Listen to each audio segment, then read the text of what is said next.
안녕하세요. 오늘도 예수님의 이름으로 하나님의 말씀을 가지고 교제할 수 있는 귀한 시간을 주셔서 감사를 드립니다. 오늘은 하나님께서 천사를 지으신 목적에 대해서 함께 말씀으로 교제 나누어 보도록 하겠습니다. 천사는 하나님께서 지으신 피조물들 중에 가장 으뜸으로 지음받은 존재라고 성경은 말씀을 하고 있습니다.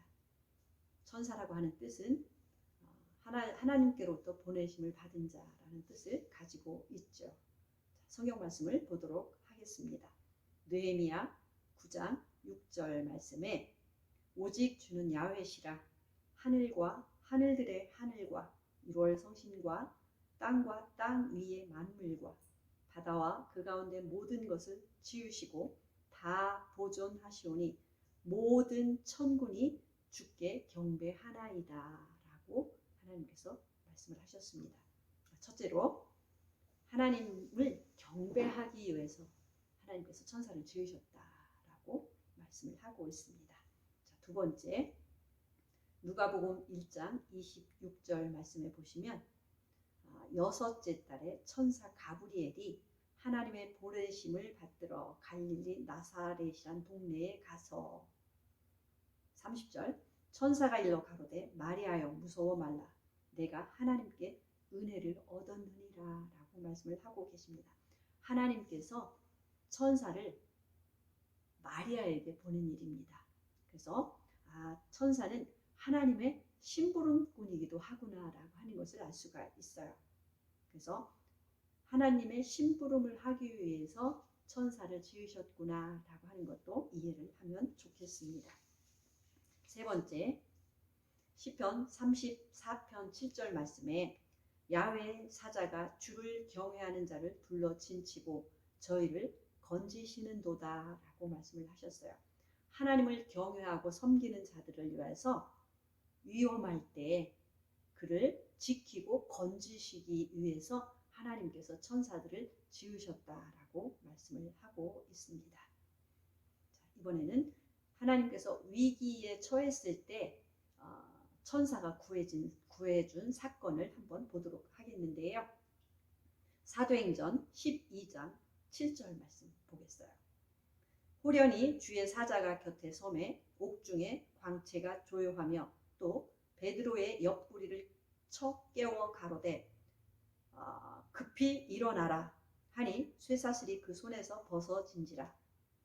천사가 가로되 띠를 띠고 신을 들매라 하거늘 베드로가 그대로 하니 천사가 또 가로되 겉옷을 입고 따라오라 한데 베드로가 나와서 따라갈세 천사의 하는 것이 참인 줄 알지 못하고 환상을 보는가 하니라. 이에 첫째와 둘째 파수를 지나 성으로 통한 쇠문에 이르니 문이 절로 열리는지라.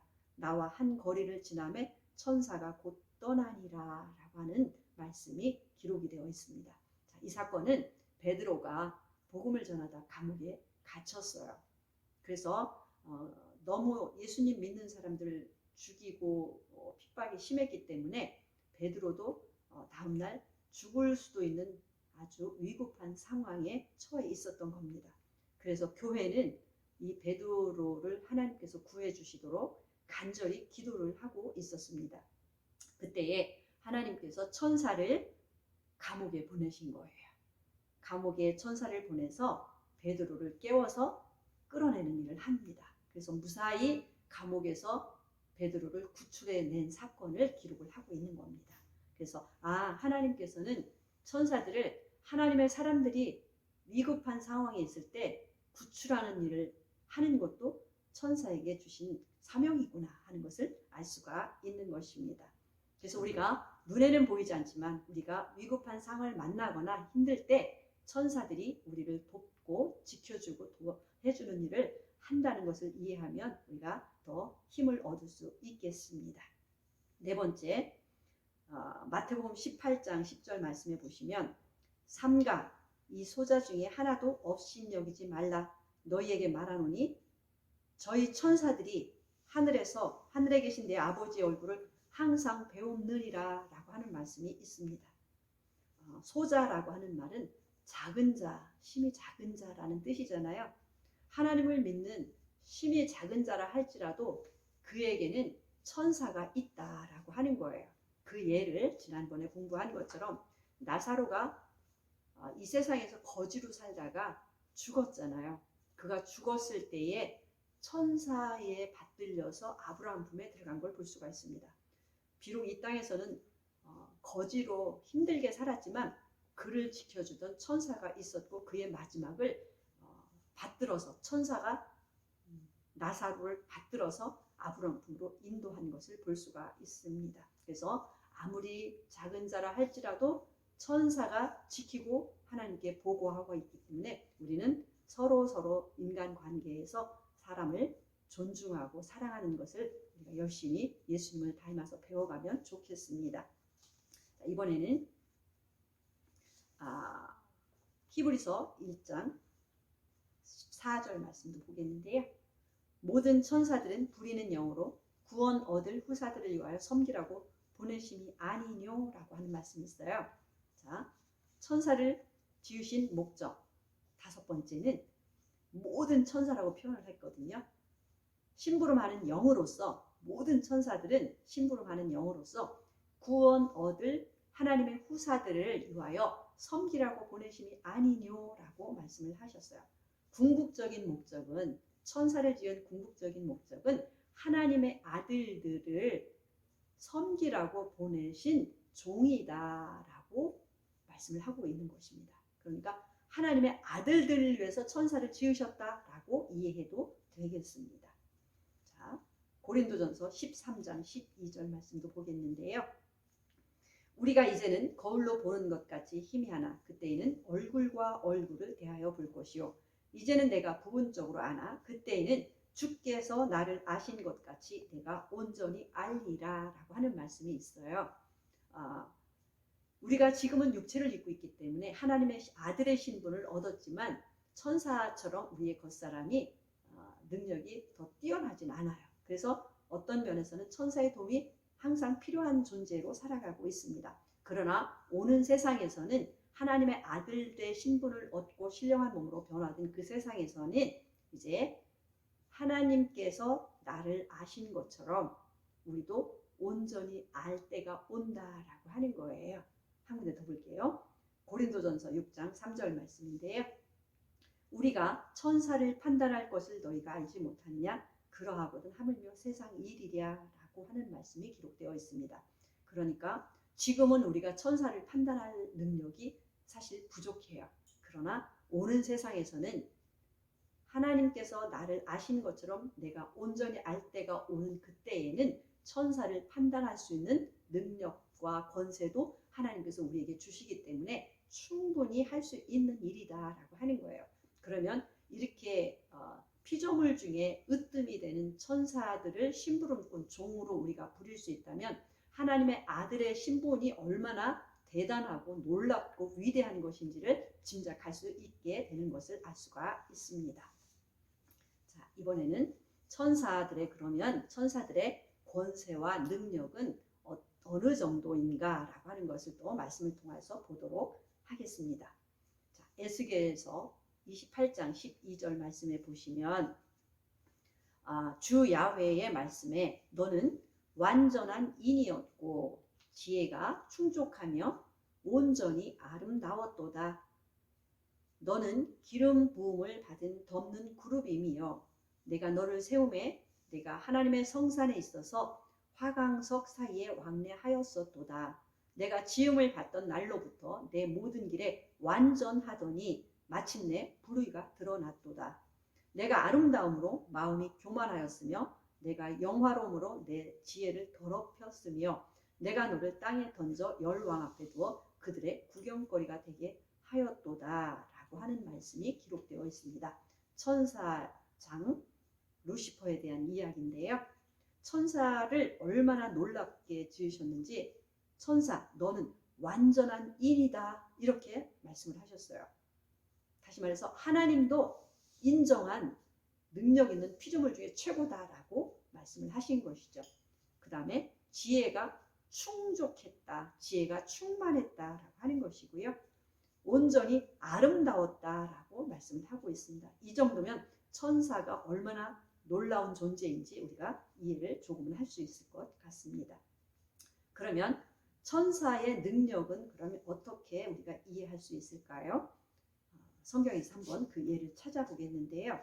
열왕기 하 19장 35절 말씀에 보시면 이 밤에 야훼의 천사가 이렇게 이해해도 되겠죠. 천사가 사자가 나와서 아수르 진에서 군사 18만 5천을 친지라 아침에 일찍이 일어나 보니 다 송장이 되었더라 라고 하는 말씀이 있습니다. 자, 이 말씀은 남쪽 유다를 히스기야 왕이 통치하던 시대의 이야기입니다. 그때 당시 아수르의 사내립이 대제국이었는데요. 남쪽 유다를 쳐들어온 거예요. 공격을 해 들어왔는데 남쪽 유다의 히스기야 왕은 이 사내립을 이길 수 있는 힘이 없었어요. 강대국을 어떻게 맞서서 싸울 수 있는 환경이 전혀 되지 않았던 상황이었습니다. 그래서 이 히스기야는 다른 방법을 찾지 못하고 하나님께 기도하는 것을 선택한 거죠. 그 밤에 하나님 앞에 간절히 기도를 드립니다. 그때에 하나님께서 히스기야 왕의 기도를 들으시고 그 밤에 천사 하나를 아수르 군대에 보내어서 아수르 군대의 군인들 중에 18만 5천 명을 그 밤에 다 죽이는 일을 천사가 하는 겁니다. 그 다음날 사내립은 이 충격적인 사건을 보고 자기의 부하 군대를 시체를 가지고 다시 그들의 고향으로 퇴각한 것을 성경은 기록을 하고 있습니다. 천사 하나를 보냈는데 그 밤에 18만 5천 명을 순식간에 죽이는 일을 할 수 있을 만큼 천사는 능력에도 대단하다라고 하는 것을 이해를 할 수가 있는 것입니다. 자, 그 다음에 히브리서 1장 5절 말씀도 보시겠는데요. 하나님께서 어느 때에 천사 중 누구에게 내가 내 아들이라 오늘날 내가 너를 낳았다 하셨으며 또다시 나는 그에게 아버지가 되고 그는 내게 아들이 되리라 하셨느뇨? 라고 하는 말씀이 있습니다. 하나님께서 피조물 중에 최고의 존재로 천사를 지으셨지만 이 천사를 보고 너는 내 아들이야. 내가 너를 오늘 낳았어. 그리고 너는 나의 아들이 되고 나는 너의 아버지가 될 거야. 라고 하는 말씀을 하신 적이 없다라고 말씀을 하십니다. 자, 한 군데 더 볼게요. 히브리서 2장 5절 말씀에 하나님이 우리의 말한 바 장차 오는 세상을 천사들에게는 복종케 하심이 아니라 오직 누가 어디 증거하여 가로되 사람이 무엇이건대 주께서 저를 생각하시며 인자가 무엇이건대 주께서 저를 권고하시나이까 저를 잠깐 동안 천사보다 못하게 하시며 영광과 존귀로 관씌우시며 라고 말씀하셨어요. 하나님께서 오는 세상에 새하늘과 새 땅이 언젠간 도래한다고 말씀을 배웠어요. 오는 세상에서 천사들이 주인공이 되는 것이 아니라 천사들에게 모든 것들이 복종하는 세상이 아니라 오직 하나님의 아들들이 주인공이 되어서 오는 세상에서 왕 노릇을 할 때에 천사들은 그 하나님의 아들들의 심부름꾼으로 종으로 섬기라고 보내신 것이다 라고 말씀을 하고 계시는 것입니다. 그래서 권세와 능력이 뛰어나다 할지라도 그것보다는 약할지라도 하나님을 경외하고 하나님의 형상과 영광으로 지음받은 사람에게 하나님은 관심이 있으시고 사람을 존귀하게 높이시며 그를 하나님의 아들로 대우하시는 일을 하신다라고 하는 것을 성경은 말씀을 하고 있는 것입니다. 자, 정리해 보겠는데요. 첫째, 천사를 지으신 목적. 하나님을 경배하기 위하여 천사를 지으셨다라고 말씀을 하셨습니다. 두 번째, 하나님의 심부름꾼으로 사용하기 위하여. 세 번째, 하나님을 경외하는 자들을 위험에서부터 구출하기 위하여. 네 번째, 지극히 작은 자라 할지라도 하나님을 경외하는 자는 그를 돕는 천사가 늘 함께하고 있다라고 하는 것이죠. 5번 다섯 번째, 장차 오는 세상에서 구원 얻을 후사들을 섬기기 위한 종으로 하나님께서 천사를 지으셨다라고 말씀을 하고 있습니다. 그래서 비록 지금은 천사보다 우리가 육체적으로 약하지만 하나님께서 오는 세상에, 새로운 세상에서는 하나님의 아들들을 왕으로 대우하시고 그 다음에 심부름꾼으로 천사들을 부리게 하는 이런 아름다운 계획을 하나님께서 가지고 계신 것입니다. 이 하나님의 계획에 우리를 부르시고 인도하고 계시고 이끌어가고 계시기 때문에 이 일로 인해서도 하나님께 감사를 드립니다. 아멘.